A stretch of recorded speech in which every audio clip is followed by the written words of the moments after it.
the chase and the hunt, and I set the pace when I'm running. I always take what I want and I always give it 100. Don't need a bank, no I'm funded. Play the game like it's nothing. I'm always thankful for something. Don't take for granted, stay humble. Now wake up! Well, welcome everybody to another episode of CorbinCenter. This is CorbinCenter, and I've been waiting. I almost wish Thursday came a little sooner because I've wanted to talk about this. I've wanted to take pride in what I did, but first, let me take pride in something else. My fan recognition goes to you, Aaron, for providing such an amazing photo that encapsulates, is that how you say it? Or encapsulates all my aura, all my essence into one. The double birds being flipped in my face with me perfectly framed. It is truly pro wrestling art, if I do say so myself. And speaking of pro wrestling art, nothing could prepare anybody for the havoc that I unleashed and the moments that I created all weekend long. I have been waiting so long to return to Second Wrestling, and I'll be honest, I thought getting a victory at Second Wrestling, propelling myself into the #1 contendership would be enough. I thought that would be it. Getting a victory over Dak Draper would prove to the Rabbi that I would be in the contention for the championship match. I ginger snapped him to prove, after Billy Starks won the championship, that I definitely should not be forgot about on a show that I won my match anyway. And it's been so long, and those fans missed me ever so much. But when I won my match, and the referee counted 3, because in my opinion, that's all that matters, is who the referee, but they couldn't even get my name out of the announcer's lips. Kirby couldn't even say my name before the Rabbi was at ringside and changing the verdict of my match. First of all, I don't know, I don't think that maybe you have that type of power to do that, but so be it. You changed it in the record books because I think this was your way of trying to keep me from the championship.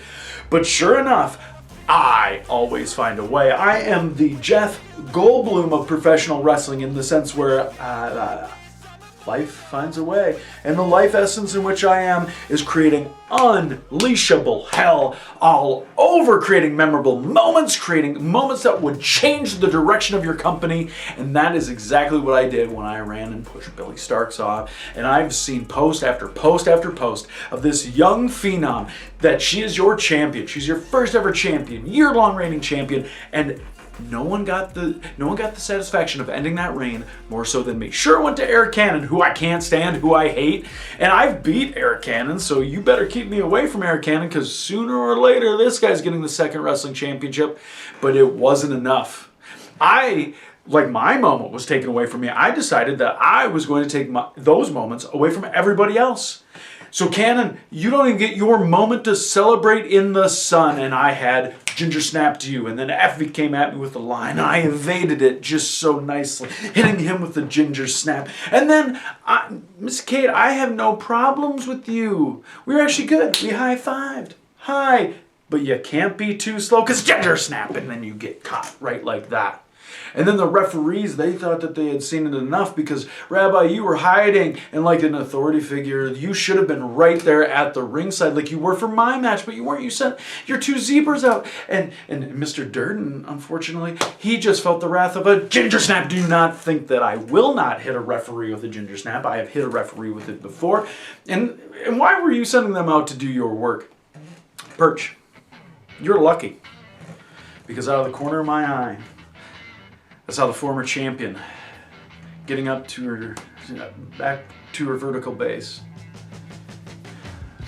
And I wanted to be the one to ginger snap and end that championship reign, but I'll gladly take this as a consolation prize. I looked her right in the face and I told her that her reign was over, and she slugged me. She slugged me in the jaw. The hardest thing that hit me all weekend. And I thought to myself for one moment, maybe it's just, how they're raising kids today in high school. Maybe it was an early grad present that you got to take, or maybe you were upset. Maybe you were so mad that you tried to take it out on me and tried to break my jaw. but I planted you in the ring, and I said that I would be the one to end your reign, and I was 100% correct, and I don't even need the championship to prove it. And what happened? I thought, Rabbi, you missed me. I thought you missed me, Rabbi, but then you threatened me with the suspension. You said if I did not leave the ring, that I would be suspended. And the funny thing is again, you came so quickly to the ring to reverse my decision, but yet you waited till I laid out your entire roster, your entire main event laid in the ring because of me. And then you threatened me with suspension. What's another 6 months? Let's face it. But you know what? Are you gonna pull the trigger and put Eric Cannon against me? You're gonna, because he's the champ. I want that championship. You gonna do it? Well, that would. I'm gonna test you a little bit. You want to make some decisions? Maybe try and do that. You know what I want. I'll gladly wrestle Eric Cannon again. I wrestled Eric Cannon for the 132nd time, which I'll get to in just a second. I will gladly wrestle him for you, and I will beat him. And then when I'm the second wrestling champion, everything eventually works out in the end. But I'm not done ginger snapping people just yet. Let's go to Forest Lake High School, right? First wrestling and goes to a high school. And when you have the loudmouth mercenary on the show, people were wondering what I was going to say. Now, did my mouth get me in trouble in high school? Maybe once or twice. Did you think I was going to get detention or end up in the principal's office? Well, it's plain to be seen. Because, first of all, I'm a grown-ass man. You're not going to take advantage of me and punish me that way. And as a matter of fact, when I walked into Forest Lake and I realized that Bill Williams was a teacher there, I meant every single word I said. That school is doomed. Let's face it, those kids aren't going to do anything with their futures, because if they listen to Bill Williams, there is nothing that is saving them from a life of mediocrity. And Bill, you were lucky, because normally that is your career. That would be the epitome of the big cat Bill Williams, mediocrity. But for one night, you got to be a star. Thanks to me. Wait, how? You're in front of your fan base, in front of your staff, in front of the student body, and I'm the one who made you a star? Yeah, absolutely.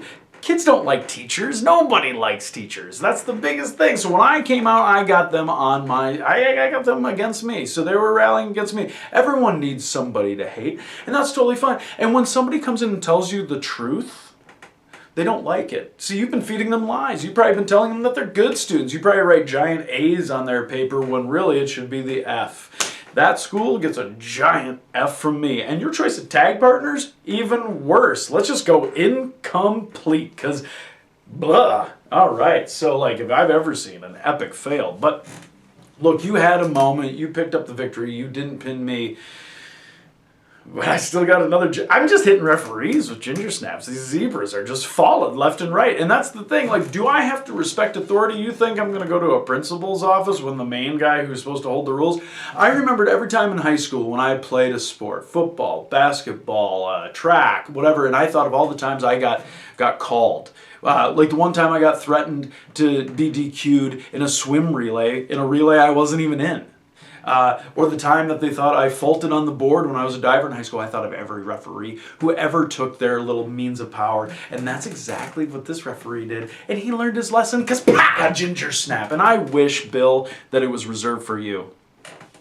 You know, I gladly would ginger snap Cannon again, but it would have been so sweet to ginger snap you in front of your whole student body. That would have been great. You had the support, but if it was one-on-one, no. And if we had a competent ref, maybe. Or maybe you're just lucky. You know, hometown advantage, that's always a thing. I remember when up in Detroit Lakes when we would go down and play in the Metrodome, you know. It wasn't exactly like playing at home, but we would pack the stands. That's great. You had home field advantage. We all know how important that is in sports. But we also know that given a fair shot, this guy would have made the outcome of that night a whole lot different. So, for the 750 fans that came out and supported everything and wanted to see you have your moment, that's great. Because truth be told, you go back to school on Monday and you have to open a textbook and teach them everything, and I get to continue on, no consequences for my actions, and that probably pisses you off. Because I'll do it again. I'll absolutely 100% do it again.